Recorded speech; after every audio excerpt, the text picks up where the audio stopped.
Muy buenas tardes, muy buenas noches. Tengo un enorme gusto de saludarlos, de agradecerles a todas las personas que hoy están presentes en este espacio de reflexión organizado por la Universidad de Colima, por la Facultad de Derecho. Agradezco muy especialmente la gentileza de mi amigo, doctor Enoc Morán, quien tuvo la generosidad de invitarme a participar de este espacio de reflexión en estos tiempos especiales. Para mí es un honor estar hoy con ustedes y también quiero felicitarlo por la iniciativa de realizar estos espacios de análisis académico en clave jurídica sobre todo este contexto que estamos atravesando. Viene el doctor realizando muy buenas actividades, así que lo felicito. En su nombre y por su intermedio, felicito también y saludo muy cordialmente a toda la comunidad de la Facultad de Derecho, profesores, estudiantes de la Universidad de Colima, colegas, funcionarios judiciales que hoy están presentes en este espacio de conversación, y también saludo a toda la comunidad universitaria. Estamos siempre trabajando en muchas actividades académicamente juntos, el sistema universitario nacional, argentino y el mexicano, especialmente nuestra facultad y nuestra universidad. Así que para mí es un gusto y los saludo muy especialmente en este día especial, en este año especial en el que celebran además los 80 años de vida institucional. Para mí es también muy grato estar hoy con ustedes porque tengo especial cariño por México. Quiero mucho al pueblo mexicano, especialmente a todo el sistema académico vinculado al derecho y de otras disciplinas también. Tengo muchos amigos a quien siempre tengo el gusto de visitar o de estar vinculado, y por eso es de alguna forma a través de este sistema es estar hoy con ustedes. Lo siento así, y ya habrá nuevas y buenas oportunidades para estar también visitando vuestra universidad de manera personal. Así que muchas gracias desde ya por la atención y estamos entonces a disposición para comenzar. En un momento especial, sin dudas, esta serie de sucesos, de fenómenos que van a impactar fuertemente, están impactando fuertemente en todos los ámbitos de la vida personal y también institucional, sin dudas va a dejar una huella indeleble. Va a ser el antes y el después de este fenómeno que viene produciéndose, que tuvo un inicio, como ya vamos a ver en una breve reseña cronológica, hace unos meses, pero que fueron meses vertiginosos en un avance inimaginable de sucesos que definitivamente han marcado nuestra vida. Los jóvenes de hoy les contarán a sus hijos y a sus nietos haber transitado este 2020 de una manera tan especial. Y esto ha repercutido y ha impactado en todas las áreas académicas también y en todos los órdenes, como decimos, de nuestra vida. Por lo tanto, a nosotros nos interesa en esta oportunidad transmitir o brindar algunas reflexiones que tengan que ver con los desafíos constitucionales. En Latinoamérica les contaré especialmente de algunas realidades que puedo conocer más de mi país, de Argentina. Los saludo desde Catamarca. Catamarca es una provincia similar a la estructura de organización de Estado como la que tienen ustedes, una provincia que queda al norte del país, y les contaré algunas sensaciones que tienen que ver con reflexiones desde el punto de vista del derecho constitucional que han sucedido o suceden en nuestro país y que pueden ser en algunos casos, creo, trasladables al escenario latinoamericano y también ojalá que sea de provecho para ustedes. Por eso he organizado esta breve conferencia que seguramente nos dejará tela para cortar, que seguramente nos animará a continuar profundizando algunas de las líneas que hoy vamos a intentar analizar en dos capítulos, en dos secciones. En primer lugar, nos referiremos especialmente a el vínculo constitución y emergencia, cómo responde el derecho constitucional, cuáles ante una situación de emergencia y cuáles son los desafíos que esta situación nos genera desde el punto de vista de la mirada y de la óptica del derecho constitucional. Y también, luego de analizar ese aspecto, vamos a trabajar principalmente con desigualdades y discriminación en el contexto de emergencia. Y lo miraremos desde el punto de vista más del análisis del tejido social, desde la mirada también del derecho constitucional. Con el permiso de ustedes, si les parece, comenzamos entonces el análisis de estos títulos que les anticipé. Agradeciendo, por supuesto, nuevamente toda vuestra atención. Si hacemos una reseña cronológica, seguramente nos acordaremos que para nuestra vida, especialmente en nuestra región latinoamericana, aquellas noticias que empezaron a surgir en el mes de diciembre y que tuvieron un poco más como noticia internacional, como hecho significativo en los primeros días de enero, parecía una realidad absolutamente lejana. Hablábamos de algunos casos de un virus que aparentemente había mutado y que había tenido un origen en animales y que en el mismo cuerpo tal vez de animales se había producido una mutación y que había tenido impacto en seres humanos, pero todo parecía, además de película, parecía, seguramente ustedes comparten esa sensación, como algo geográfico y fácticamente muy lejano a nosotros. Por supuesto que también eso habrá parecido incluso para otros países que no estaban directamente o mucho más cercano al vínculo con aquel espacio originario de China donde surge toda esta situación.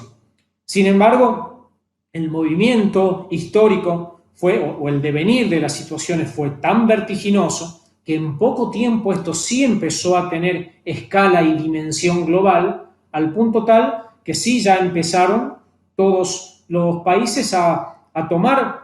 cartas en el asunto, a observar la situación, a empezar a inquietarse y a preocuparse, a verlo como algo que ya no era algo tan lejano. El 31 de enero del presente año, un periódico de reconocimiento nacional de nuestro país decía en su titular: el mundo ya está en emergencia sanitaria por el virus chino.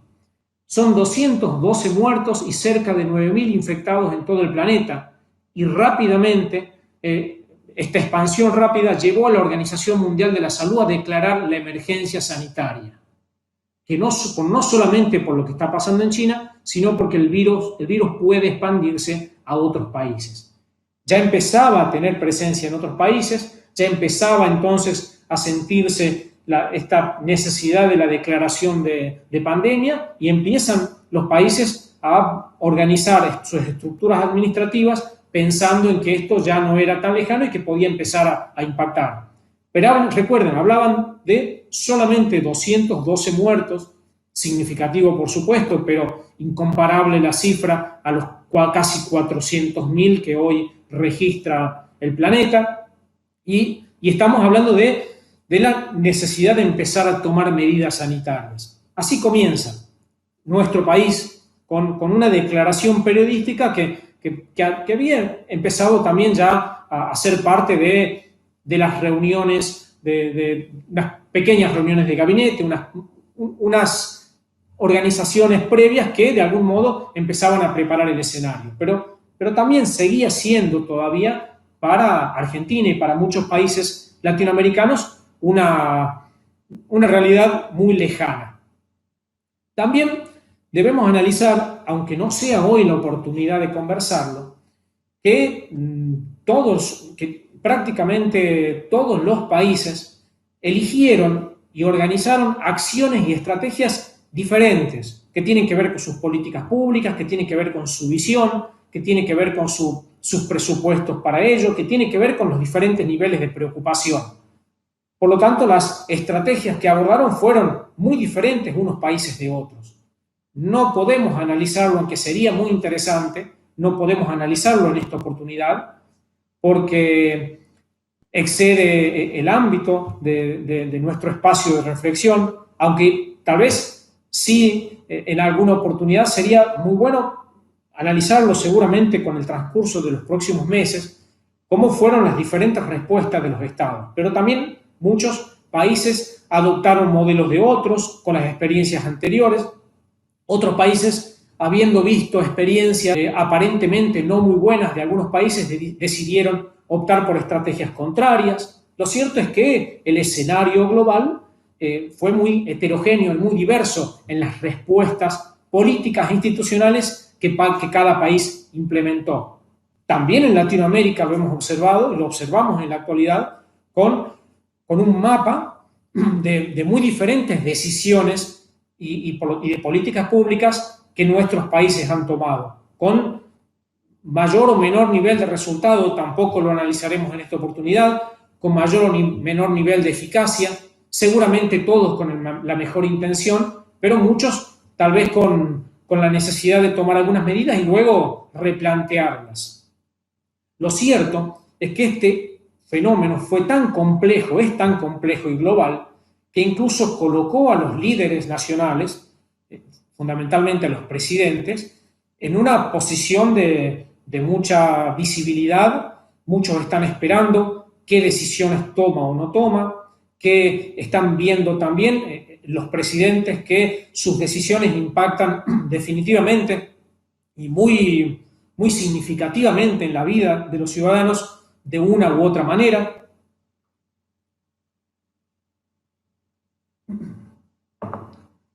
Y también los líderes, al tener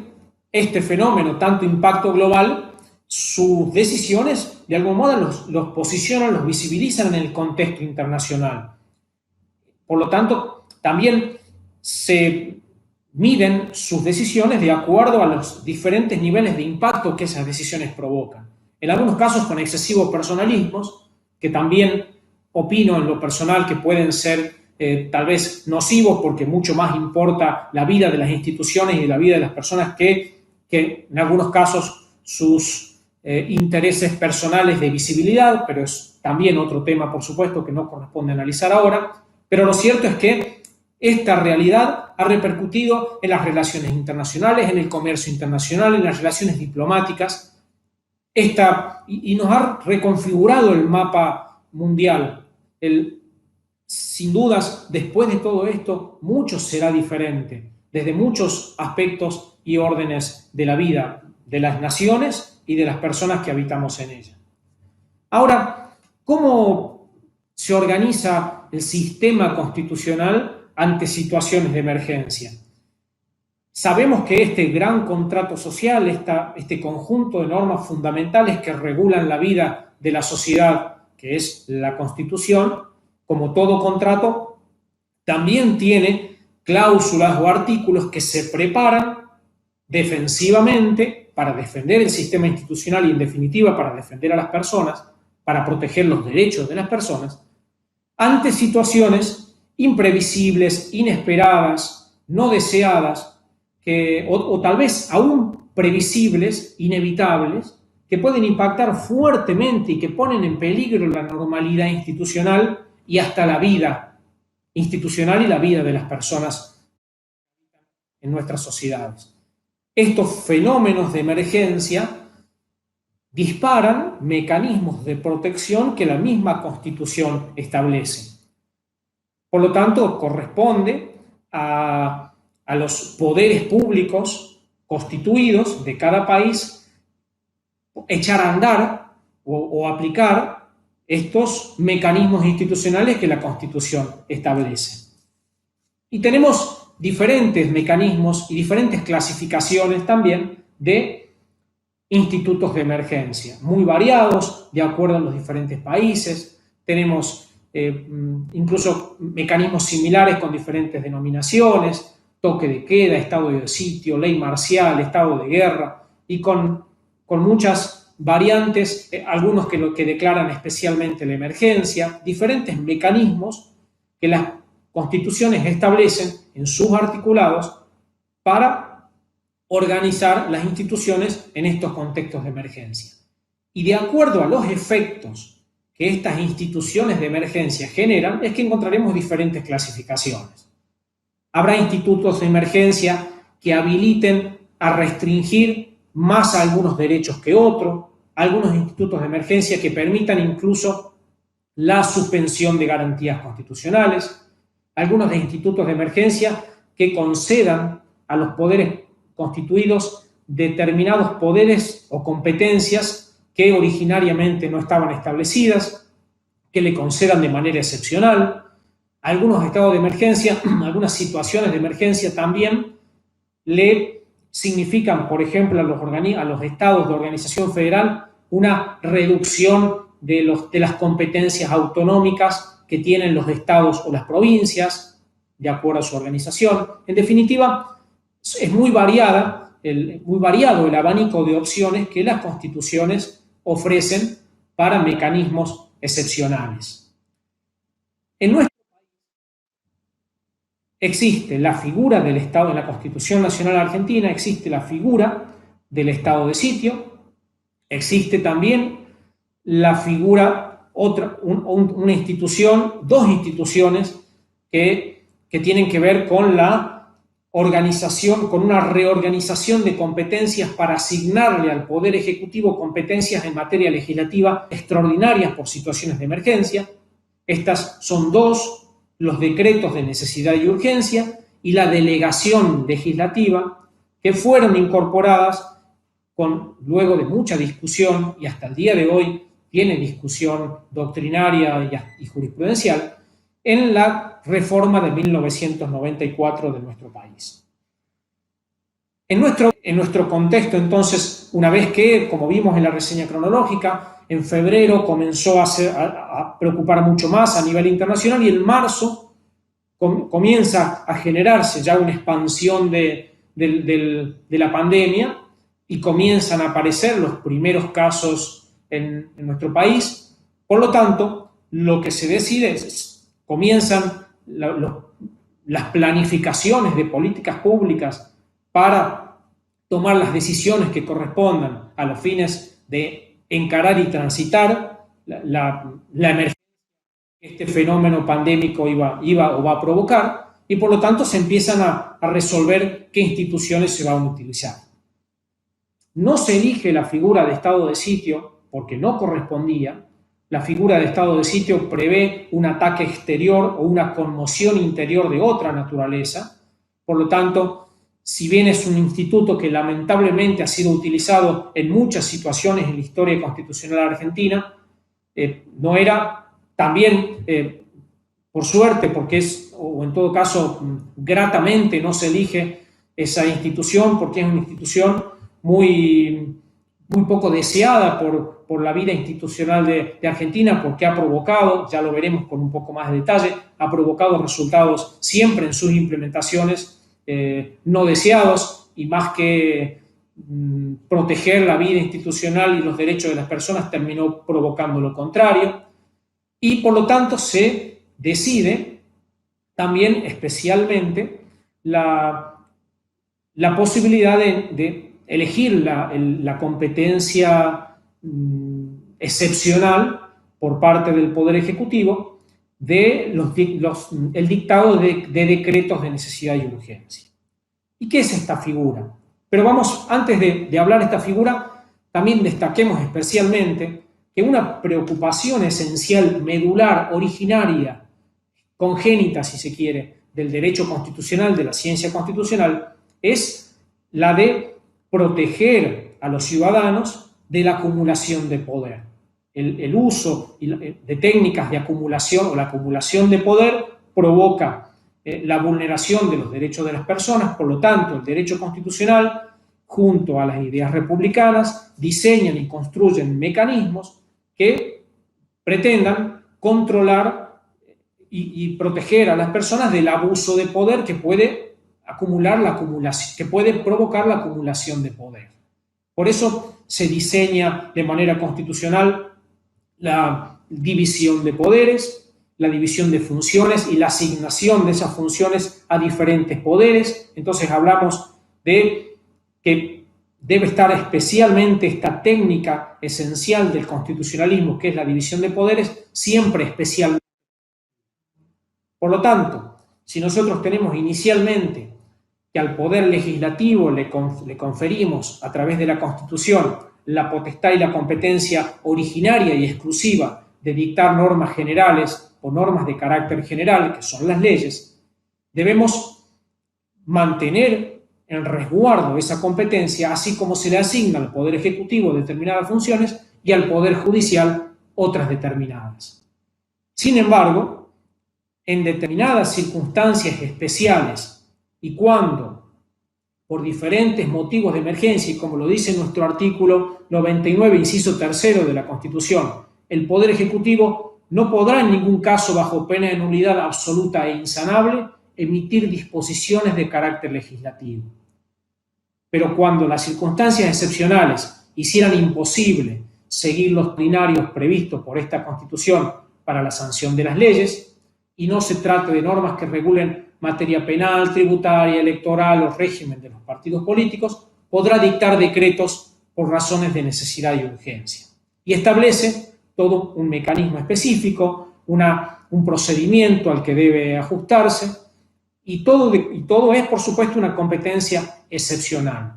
Esta reglamentación constitucional se dicta luego de muchos años previos al 1994 en que esta atribución se había usado excesivamente y sin regulación constitucional. Por lo tanto, se establece que bajo ciertas pautas y condiciones el Poder Ejecutivo excepcionalmente podrá dictar estas normas de carácter general. Y aquí la ocasión, como en muchas otras, aunque también debemos decir que esta institución fue mal utilizada como otros institutos de emergencia, lamentablemente con abuso y con exceso en muchas situaciones de la vida institucional de nuestro país. Sin embargo,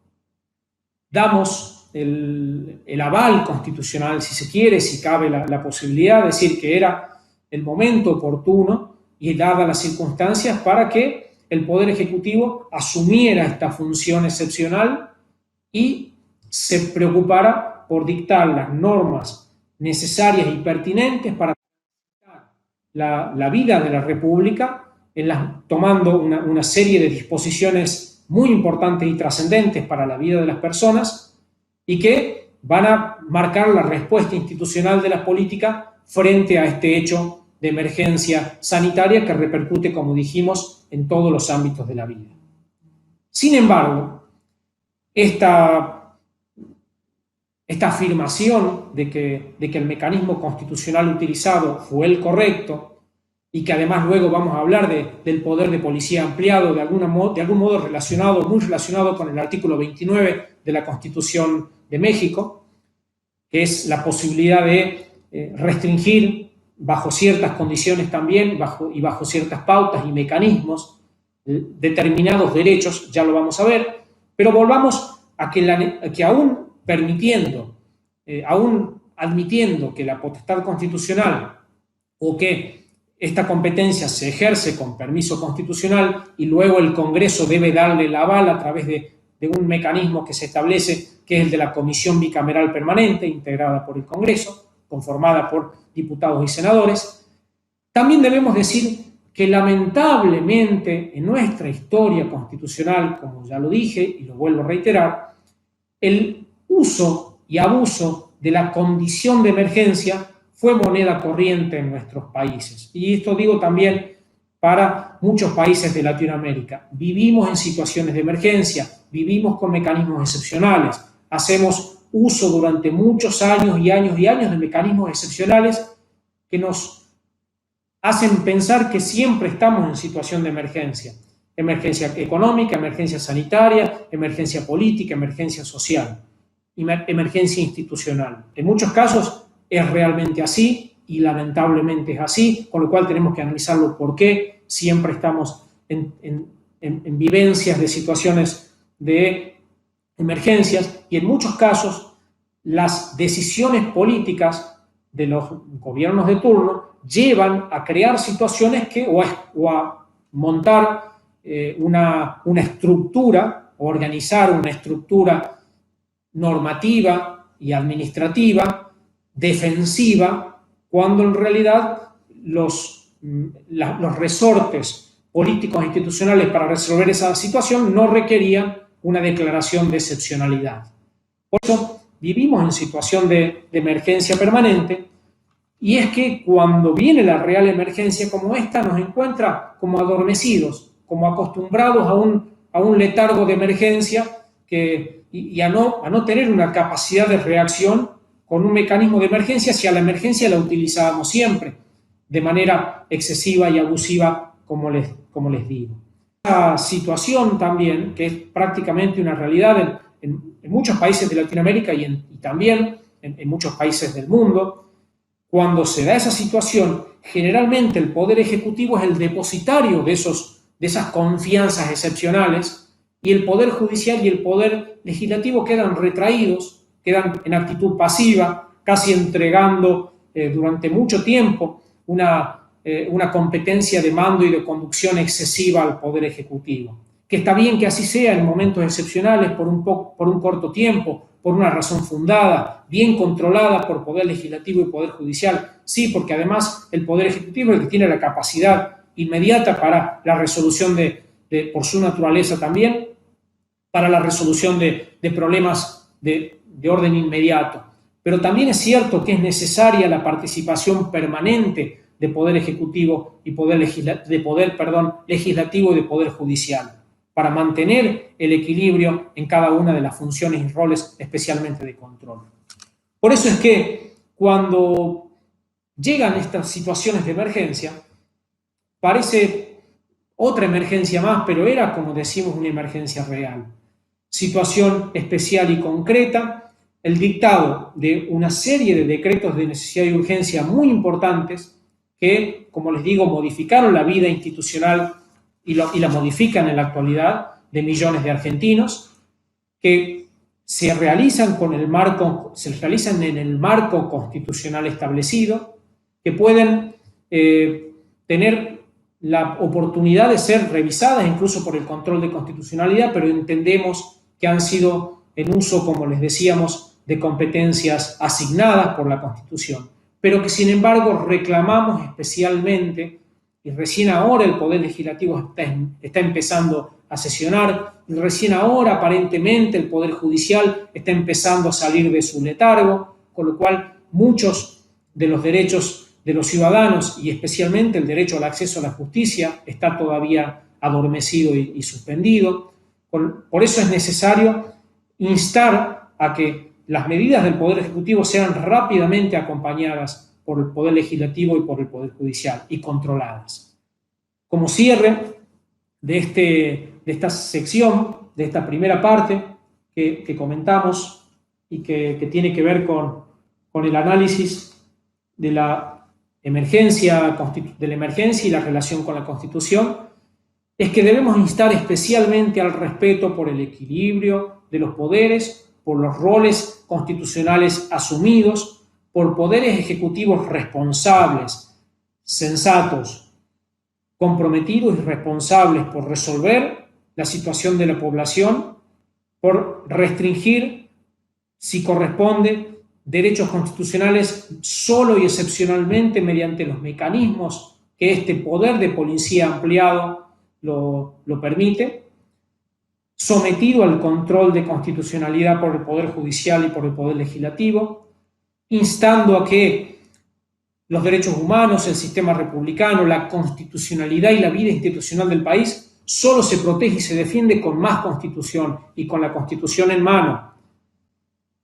No existe ningún mecanismo constitucional que excluya a la Constitución del tránsito de la respuesta. Es la misma Constitución y es el mismo sistema constitucional el que debe encontrarse refortalecido para transitar ese proceso de emergencia. Que es el Poder Ejecutivo el destinatario, pero que ese Poder Ejecutivo no debe quedar solo en la conducción de las políticas públicas, debe trabajarse en equipo en todo sentido, no son decisiones personales, no son unipersonales, debe crearse comité de trabajo, deben crearse equipos multidisciplinarios y de profesionales para asesorar permanentemente a quienes deben tomar las decisiones. No son situaciones que se transiten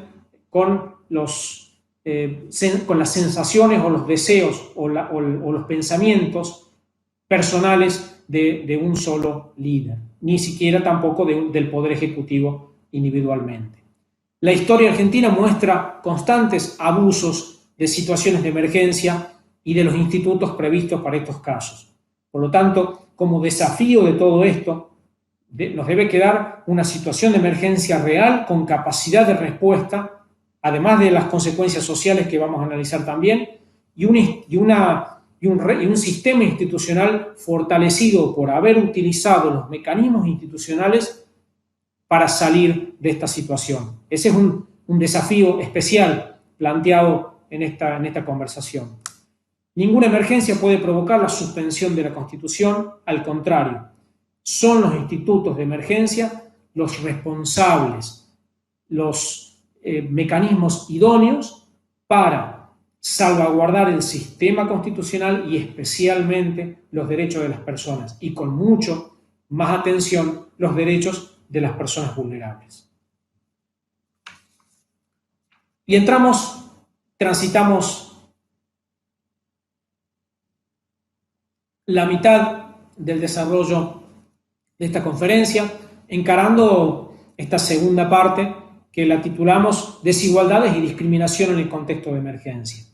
Dijimos que quedó pendiente que hay dos máximas esenciales del derecho constitucional, de la ciencia constitucional, que tienen mucho que ver con esta realidad y que tiene que ver con lo que hablamos también del poder de policía, y es que todos los derechos constitucionales están sujetos a reglamentación, es decir, que su ejercicio siempre es relativo, son reconocidos y protegidos en su titularidad de manera absoluta,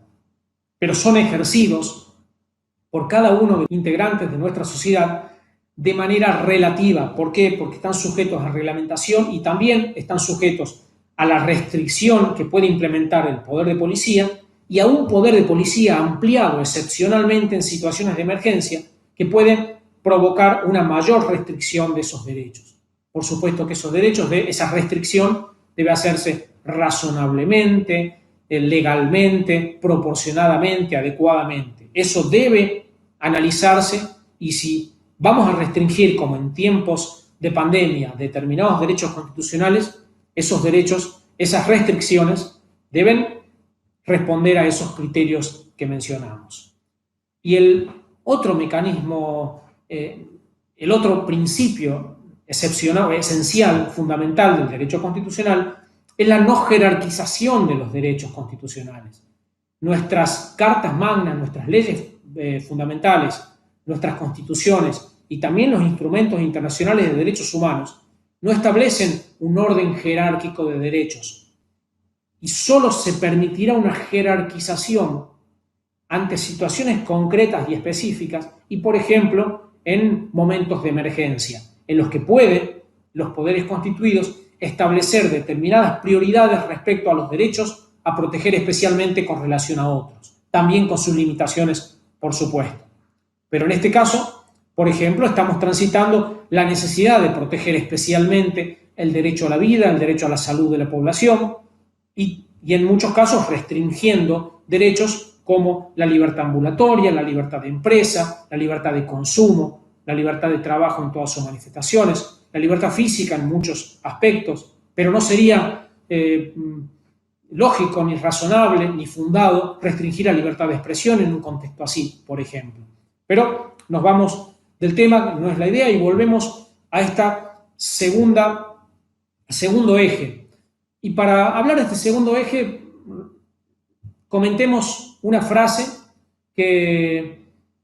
tal vez para ustedes les resulta familiar, la han escuchado en algunas oportunidades. La he escuchado en algunas oportunidades yo también y me animo a reflexionar sobre ella. Muchas personas dicen, tal vez en su expresión corriente, en sus sensaciones de todos los días, que este fenómeno de pandemia y que concretamente este virus, el COVID-19, no establece distinciones. Es un virus que ataca a todos por igual, que afecta a todos por igual, que no reconoce de personas más favorecidas a personas más desfavorecidas, que no discrimina, que no tiene un impacto mayor respecto de las personas más carenciadas que respecto de otras, que es un virus que afecta a todos por igual. Y lamentablemente opino que en muchos aspectos esas afirmaciones son no ciertas, no reales, no verdaderas, o por lo menos no en el sentido que yo pienso que pueden haber sido interpretadas. No corresponde analizar aquí la cuestión técnica médica, infectológica, epidemiológica y de las ciencias de la salud, si pensamos en que en dos cuerpos humanos biológicamente diferentes, pero afectados ambos por el ingreso del virus a su cuerpo y termina provocando en ambos la mortalidad, y tal vez esas dos personas tenían situaciones de vida muy distintas. No ingresamos en ese terreno, pero sí corresponde decir dos cuestiones que nos parece que definitivamente ayudan a pensar que esa frase o esas afirmaciones creemos que no son reales. En primer lugar, que los factores de comorbilidad, es decir, todas las situaciones que influyen en y que determinan la propensión de determinadas personas a sufrir un mayor riesgo por ser portadores de enfermedades preexistentes o de factores de riesgo de salud que lo coloquen en una situación sanitaria de mayor indefensión, si pensamos en que muchas de esos factores de morbilidad tienen que ver con la calidad de vida de los ciudadanos, tienen que ver con la mala alimentación, tienen que ver con la mala calidad de los servicios de agua potable, de cloacas, con vivir en situación de hacinamiento, con no tener dinero para realizarse las revisaciones periódicas o los controles médicos necesarios, por tener enfermedades no tratadas por falta de capacidad económica, por mala, en definitiva, por una combinación de factores que colocan a esa persona en situación de mayor riesgo respecto de otras. Y también debemos decir, y eso con mucho más seguridad todavía, que las consecuencias sociales, jurídicas, políticas, económicas, laborales, etcétera, de las medidas que se dictan en el contexto de pandemia, sin dudas repercuten mucho más en las poblaciones de riesgo. Sin dudas repercuten mucho más en aquellos sectores desfavorecidos y más desprotegidos. Latinoamérica es la región más desigual del mundo. Tiene esa lamentable distinción.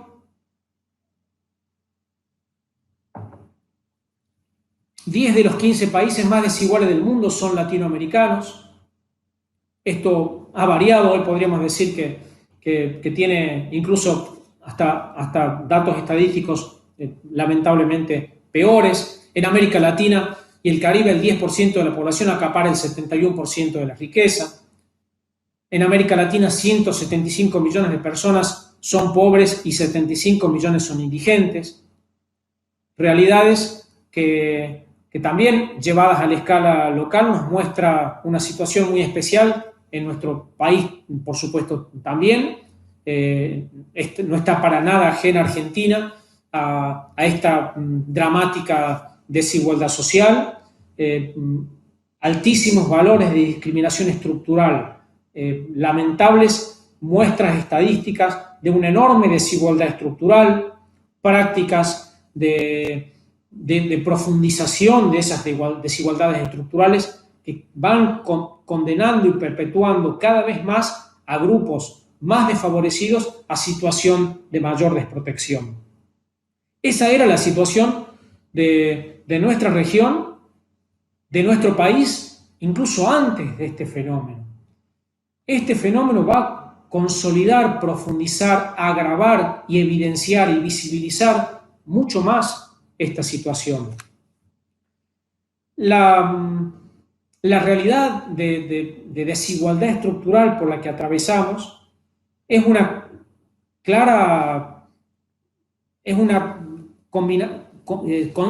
genera una situación de enorme indefensión para aquellos sectores de mayor vulnerabilidad para transitar estos momentos de pandemia. No solamente, y aunque eso fuera poco, no solamente en la mayor propensión por su situación de calidad de vida a, en su caso, a contraer la enfermedad, provocar más contagio o estar en factor de riesgo de vida, como está sucediendo en muchas poblaciones más vulnerables de nuestro país, de Brasil, de Ecuador y de otros países, sino también en que el deterioro de su situación económica, de su capacidad escasa de trabajo, de su informalidad laboral, la imposibilidad de contar con dinero en reserva para quedarse durante todo este tiempo en su casa con la obligación de no salir y por lo tanto sin tener la capacidad económica para sustentar y para solventar las necesidades de su vida cotidiana, lo coloca en una situación de mucho mayor propensión a su deterioro estructural. Estos niveles de altísima situación de pobreza sin dudas van a aumentar y debemos estar preparados y hay desafíos constitucionales que debemos marcar como fundamentales para transitar esta etapa. El hacinamiento, la precariedad, la falta de agua, la mala calidad de servicios e higiene, la mala alimentación, millones de trabajadores informales que trabajan por el ingreso diario, pésimo servicio de transporte público, mala calidad de servicios de Internet que también excluyen a millones de personas de la información y de la cobertura de su funcionamiento cotidiano en la cobertura de necesidades fundamentales, incluso la escasez de servicios hasta financieros como cajeros automáticos para evitar las aglomeraciones de personas, etc., nos muestran un diagnóstico de sociedad muy preocupante que nos debe animar, nos debe desafiar a todos los responsables de todos los ámbitos académicos, institucionales, de políticas públicas, de los diferentes poderes, etcétera, a concentrarnos en definir las acciones estratégicas para ir dando respuesta a esta situación. De alguna vez por todas, la eliminación de las desigualdades estructurales debe ser política pública a resolver con acciones positivas, con mecanismos constitucionales establecidos, acciones afirmativas, mecanismos de acción preferente, que deben estar definidos. Por supuesto que tiene que ver con una cuestión presupuestaria, pero debemos definir como un objetivo fundamental la eliminación de las desigualdades. En este contexto, muchos de nuestros grupos identificados como grupos vulnerables han sufrido mucho mayor vulneración de derechos. Adultos mayores, niños y adolescentes, la mujer que además de estar en situación en muchos casos de precariedad y laboral e informalidad laboral, ha sido mucho más víctima de violencia de género en todo este contexto de pandemia que la lamentable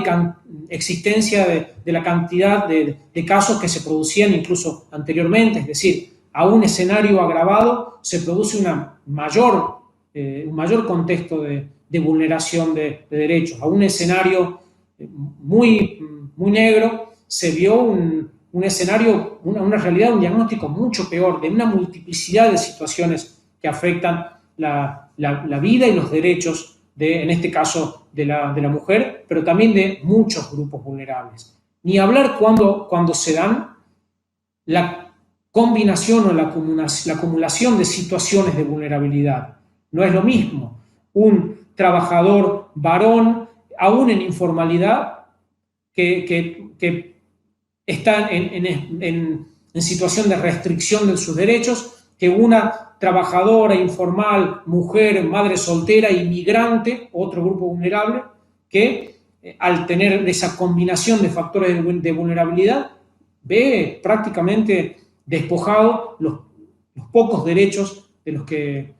que lamentablemente podía gozar o hacer efectivo ejercicio en tiempos de normalidad. Con lo cual,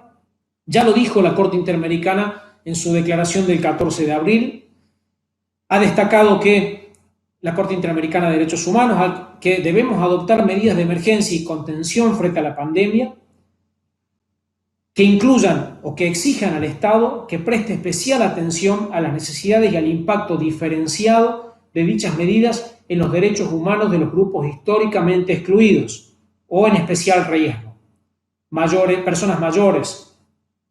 personas de cualquier edad que tienen afecciones médicas preexistentes, personas privadas de la libertad, mujeres,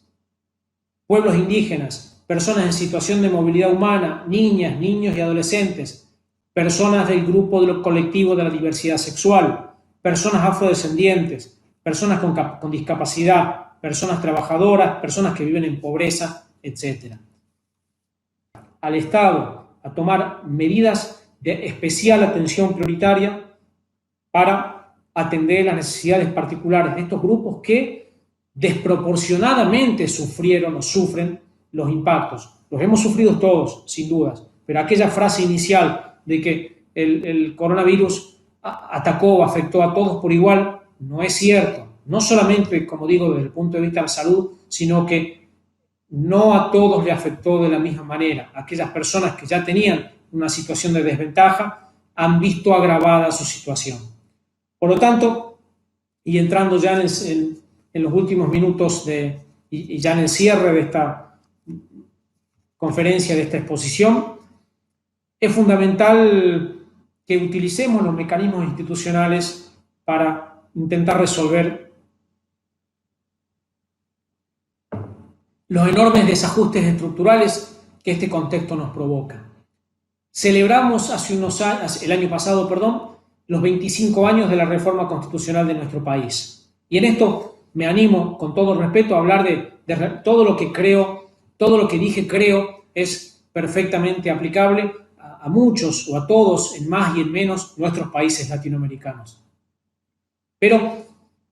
volviendo al cierre y a este punto que les decía, el año pasado cumplimos 25 años, celebramos 25 años de la última reforma constitucional sustancial de nuestro país, en 1994, que nos dejó como legados muchos aspectos positivos, pero también la necesidad de que esos aspectos positivos que destacamos comiencen a tener efectiva vigencia. Un fortalecimiento del derecho a la igualdad, ya no solamente en el sentido de la igualdad formal, sino la igualdad real de oportunidades, la eliminación de la discriminación, la incorporación de los tratados internacionales sobre derechos humanos, que fortalecen la protección de estos principios, la protección del amparo colectivo como mecanismo para la tutela de los grupos vulnerables y en situaciones de discriminación, y la necesidad de visibilización y de implementación de acciones positivas, es decir, ya el discriminar pero con un sentido positivo, el observar una desigualdad estructural y decir, desde el Estado vamos a no solamente a evitar perpetuarla, sino que a diseñar políticas públicas para ir reduciendo los obstáculos que generan esas desigualdades estructurales. Y en eso debemos trabajar mucho más aún, porque esas desigualdades estructurales se van a ver recrudecidas y profundizadas se están viendo y se van a ver en los próximos meses. En eso, el Poder Judicial, el Poder Legislativo, el Poder Ejecutivo, los tres poderes y todos los integrantes de la sociedad, especialmente aquellos que no están en situación de desprotección o que están en situaciones de ser grupos más favorecidos, deben trabajar para contribuir a la eliminación de esas desigualdades y para reducir las brechas estructurales. En eso debemos trabajar todos en todos los ámbitos. Y es un desafío constitucional. clave, fundamental y esencial que considero que debemos al que debemos tener especial atención, porque me parece que es la clave de la convivencia social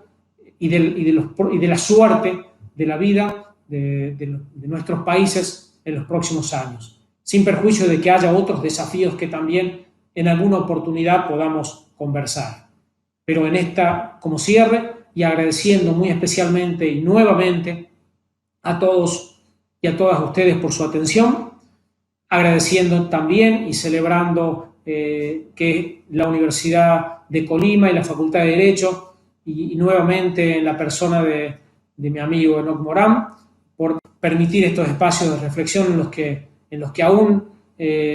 no estando personalmente enriquece muchísimo el diálogo. Ya analizaremos las preguntas y me colocaré a disposición. Creo que ese sería el último mensaje, el de trabajar con mayor conciencia constitucional de la necesidad de reducir las desigualdades estructurales que afecta gravemente al tejido social en nuestros países. Eso nos dejará un legado de mayor institucionalidad y mayor sensibilidad social para intentar ser sociedades cada vez más justas, más inclusivas y más sensibles a los derechos de las personas y a los derechos humanos. Muchas gracias nuevamente, a disposición un cordial saludo y gracias por su atención.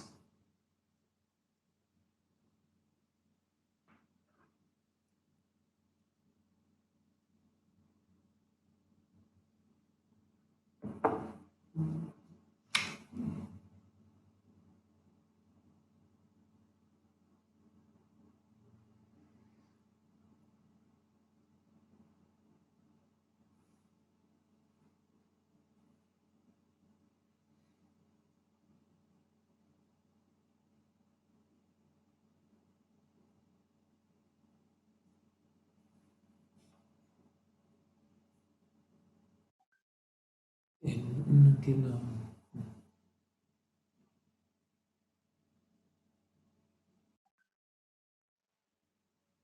Bien, perdón, que estaba revisando por gentileza y también agradezco, lo he omitido, pero es la oportunidad ahora, de agradecer especialmente a todo el equipo técnico de colaboradores de la Facultad de Derecho de la Universidad de Colima por brindar toda la asistencia para que esta videoconferencia pueda ser realizada a disposición todo el día en todos los requerimientos, y también me han permitido la posibilidad de enviarme, por eso estaba revisando también, de enviarme algunas de las preguntas que habían sido realizadas por ustedes. Vamos a transcribir una consulta de Mariana. Pregunta si la Constitución contempla los derechos humanos y estos se ven afectados por la pandemia. ¿Lo podemos clasificar como anticonstitucional? Es muy acertada su pregunta porque además complementa algo que yo dije de manera muy general, pero que especialmente debe ser tenido en cuenta al definir la restricción de los derechos constitucionales.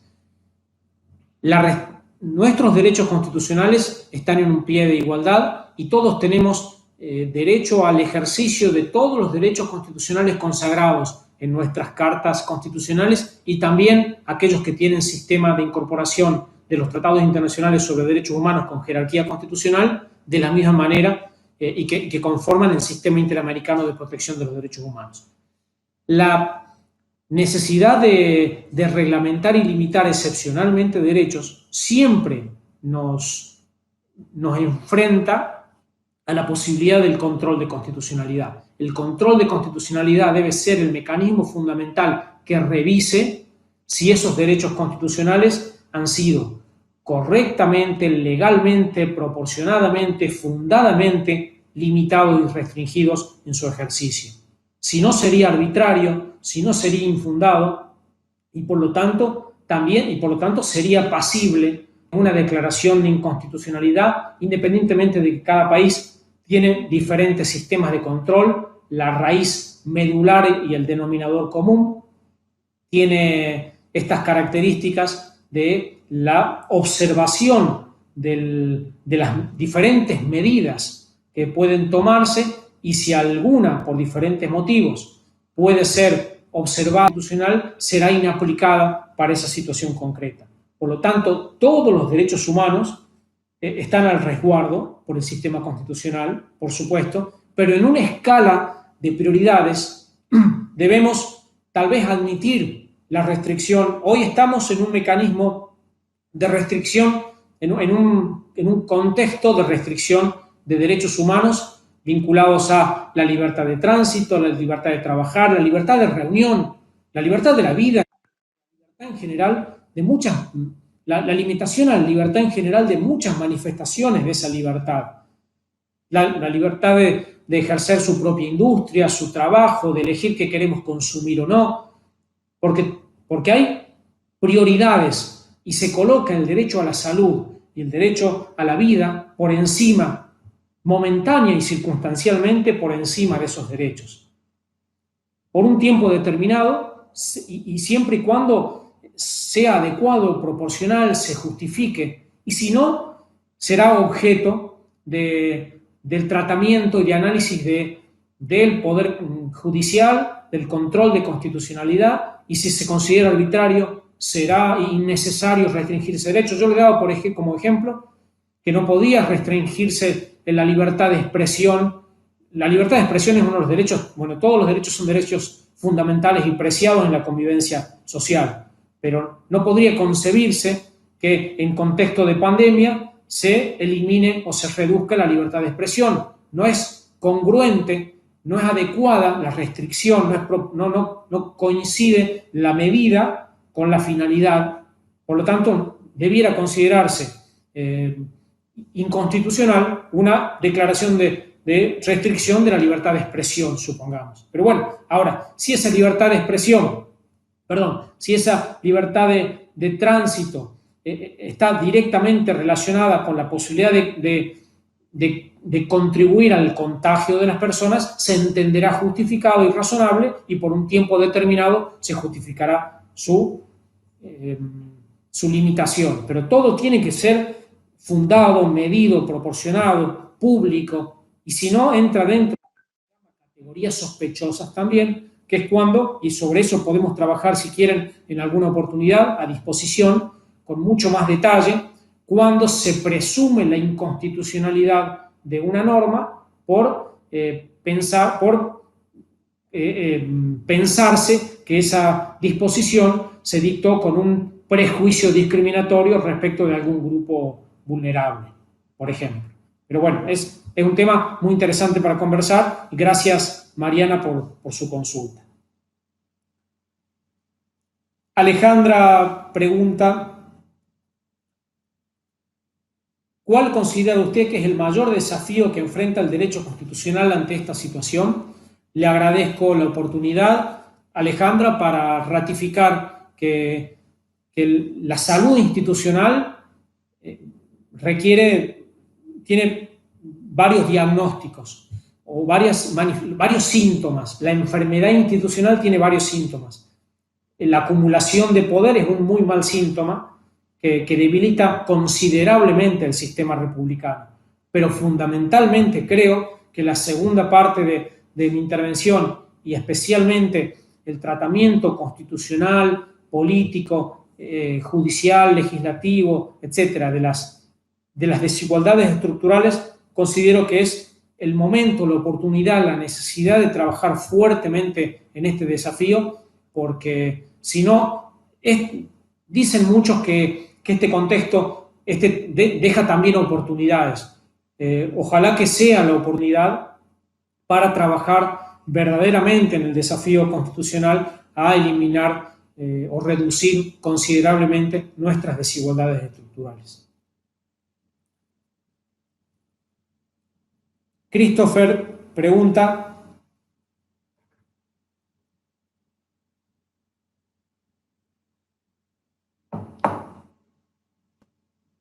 ¿cómo ayudar a las personas que no están legalizadas en el país y a su vez no están asegurados?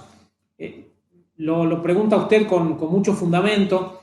y tiene que ver también, bueno, esta situación excepcional nos ha colocado también ha exacerbado nuestras prácticas xenofóbicas, discriminatorias a los migrantes, a los extranjeros, por miles de motivos. Comenzó con la discriminación a las personas de origen chino por creer que cualquier persona de origen chino que viviese en nuestros países estaría contagiado de esa enfermedad, prejuicio que provocó, sin dudas, una mayor discriminación de la que ya sufren los migrantes y los extranjeros, pero todo migrante, los colectivos migrantes que están trasladándose y en todo este proceso intentando verse protegidos por mejores situaciones del país al que pretenden llegar, se han visto mucho más perjudicados todavía, en situación de mayor precariedad, con cierre de fronteras o aún habiendo ingresado con las políticas públicas en alarma para destinar esfuerzos a otras situaciones y no a proteger la situación de los migrantes ilegales. Hay países que tienen, y entraremos en un detalle que en un examen, en un análisis que tal vez requiera mucho más detalle, pero diferentes políticas migratorias, más flexibles, menos flexibles, y por lo tanto mayor o menor política de contención al migrante. Aún viéndose esas diferencias, lo cierto es que la reducción de toda actividad administrativa en muchos de nuestros países y la definición de otras prioridades políticas ha provocado que aquellas personas que estaban en indefensión por situación migratoria estén ahora, por supuesto, en una situación mucho más delicada. Esperamos que pronto el funcionamiento relativamente normal de nuestros países se restablezca y por lo tanto vuelvan a definirse políticas públicas de atención a una multiplicidad de sectores sociales que hoy están en situación de desventaja. Aprovecho para comentarles que por supuesto cada país tiene realidad sanitaria diferente, cada provincia y cada estado, como tienen ustedes, nosotros tenemos provincias de la misma manera de organización o similar a la organización federal de ustedes, con la denominación provincia, que son estados provinciales. Es muy diferente el mapa de concentración de la enfermedad. Tenemos la posibilidad de decir con buena fortuna, aunque la palabra fortuna sea muy abarcadora de una multiplicidad de factores, hasta incluso religiosos, de decir que en nuestra provincia no hay casos positivos. También tuve la oportunidad de leer que en Colima, creo que Colima o es la que menos, o es uno de los estados que menos situaciones de contagio tiene. También celebro especialmente por ustedes y espero que todos nuestros países salgamos rápidamente de esta situación, en definitiva, para volver a transitar con cierta normalidad, que dicen que por supuesto la normalidad plena no se va a alcanzar en términos de como la conocíamos antes de que esto sucediera.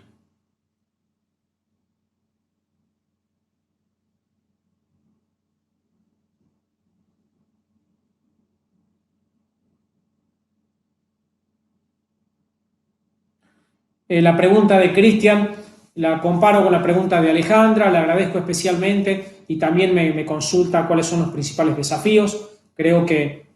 si, con respeto, Cristian, entiendo haberla también respondido, tal vez, si es que Alejandra se vio satisfecha su inquietud, me parece que podría ser extensible también a usted. Y bueno, creo que la pregunta tiene que ver también con algo que ya hemos dicho. Recomiendo la lectura del artículo 29 y ella consulta cuáles garantías podrían ser suspendidas momentáneamente por la situación de la pandemia sin que haya una repercusión donde se vean afectados gravemente los derechos de las personas. Bueno, aquí tenemos que analizar diferentes maneras y formas de restringir los derechos y las garantías constitucionales. Hay constituciones que establecen, por ejemplo, recomiendo la lectura del artículo 29 y observarán ustedes cuáles son los derechos que no pueden ser restringidos en el sistema constitucional de México. Y también, por ejemplo, analizamos, no podrán restringirse ni suspenderse los derechos a la no discriminación, fundamental y que lo estamos analizando, al reconocimiento de la personalidad jurídica, a la vida, a la integridad personal, a la protección a la familia y, por lo tanto, las garantías que protegen esos derechos. Y generalmente los sistemas constitucionales organizan la restricción inicialmente de las garantías y son muy celosos, por suerte, de la restricción de las garantías. El último espacio de protección de la persona al que el Estado constitucional debiera invadir, además de la reserva de su libertad, por supuesto, protegida por diferentes artículos de la Constitución, es el ejercicio de las garantías constitucionales. Porque quitándole las garantías no existe ningún mecanismo de protección de los derechos. Pero existen procesos de la historia latinoamericana y especialmente, por ejemplo, la de Argentina, en que la ocurrencia de un golpe de Estado, de varios golpes de Estado de la historia argentina, pero lamentablemente el último golpe de Estado desde 1976 a 1983 provocó la existencia de un estado de sitio permanente que generó la mayor vulneración de derechos humanos de toda la historia de nuestra Argentina, una época negra y oscura de nuestra historia. Por lo tanto, debe limitarse al máximo el ejercicio de estas medidas de excepción y nunca debe permitirse que esas medidas se tomen arbitraria, infundada, irracionalmente y que termine provocando la vulneración de los derechos y las garantías de las personas.